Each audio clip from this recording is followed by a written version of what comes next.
Assalamualaikum warahmatullahi wabarakatuh. Bagaimana kabarnya hari ini, anak-anakku yang budiman? Semoga selalu sehat dan dalam lindungan terbaik dari Allah Subhanahu wa Ta'ala. Hari ini, kembali lagi kita akan belajar pelajaran agama Islam dan budi pekerti untuk kelas 4 sekolah dasar. Bagi kalian yang belum subscribe, silahkan subscribe terlebih dahulu dan jangan lupa tekan tombol loncengnya.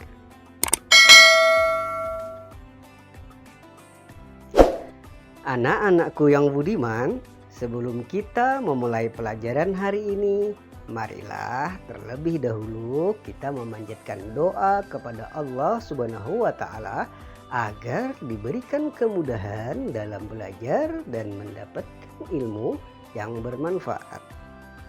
Bismillahirrahmanirrahim. Raditu billahi rabba bil islami dina wa bi muhammadin nabiyya wa rasula. Rabbi zidni ilma warzuqni fahma. Amin. Pada pertemuan kali ini kita akan belajar tema 4 bersih itu sehat dengan materi berwudu dan tayamum. Anak-anakku semuanya, kalau kalian anak muslim yang baik pasti senang dengan berwudu. Kalian pasti masih ingat sewaktu masih duduk di bangku kelas 2 SD 2 tahun yang lalu ada pelajaran tentang melakukan wudhu.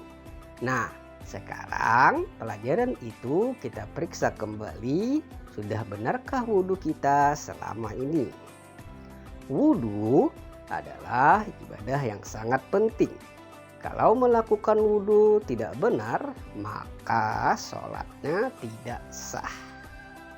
Nah, anak-anakku, mari kita ulangi belajar kembali tentang basuhan anggota wudhu. Air yang dapat digunakan untuk berwudhu yaitu air hujan, air sumur, air terjun, air embun, air sungai, air laut, dan air salju. Anak-anakku yang budiman, tata cara berwudu sesuai dengan anjuran Rasulullah Shallallahu Alaihi Wasallam. Yang pertama adalah kita diwajibkan untuk berniat dalam hati, namun jika diperlukan untuk konsentrasi, niat juga boleh kita ucapkan.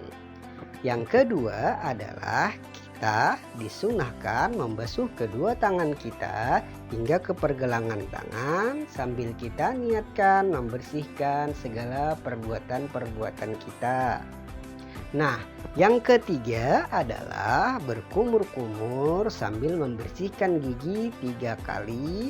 Mudah-mudahan semua perkataan yang keluar dari mulut kita adalah perkataan yang selalu baik.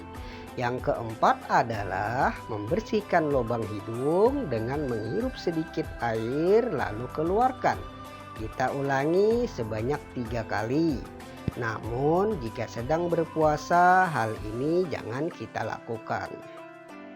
Yang kelima adalah kita diwajibkan membasuh muka kita sebanyak 3 kali, dimulai dari tempat tumbuhnya rambut kepala hingga ke bawah dagu. Yang keenam adalah kita diwajibkan membasuh kedua tangan kita hingga ke siku dengan benar dan baik. Basuhlah yang kanan terlebih dahulu dan ini dilakukan sebanyak 3 kali. Yang ketujuh adalah mengusap seluruh kepala dari bagian depan hingga ke bagian belakang hingga ke bagian kuduk di belakang sini. Lalu kembalikan lagi ke bagian depan kepala. Nah, ini dilakukan cukup 1 kali saja. Yang kedelapan adalah kita disunahkan mengusap bagian luar dalam telinga dengan air. Mudah-mudahan telinga kita digunakan untuk mendengarkan hal-hal yang baik saja. Nah, sekarang sampai kita di bagian terakhir, yakni yang ke-9 adalah kita diwajibkan membasuh kedua kaki hingga ke mata kaki sebanyak 3 kali. Dengan membasuh kaki, kita berharap agar kaki kita selalu melangkah ke tempat yang baik. Adapun doa setelah wudhu, Bismillahirrahmanirrahim.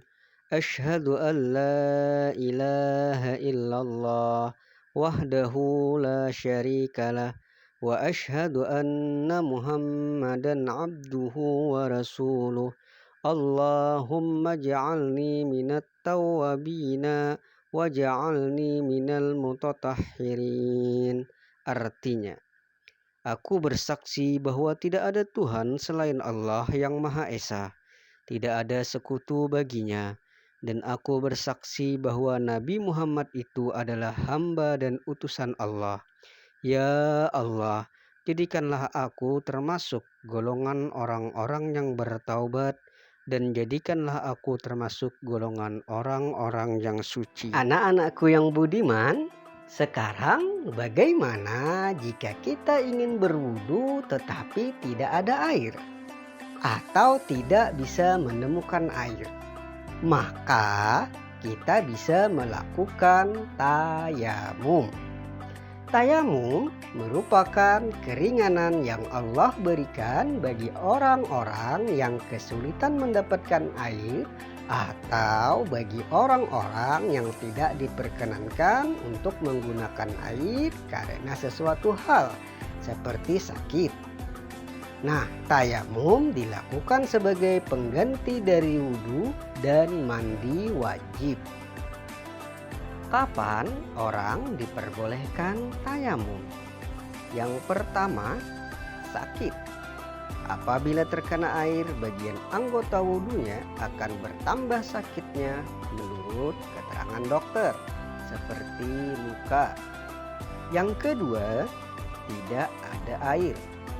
Sudah berusaha mencari air kemana-mana, tetapi tidak kunjung mendapatnya, sedang waktu sholat sudah masuk.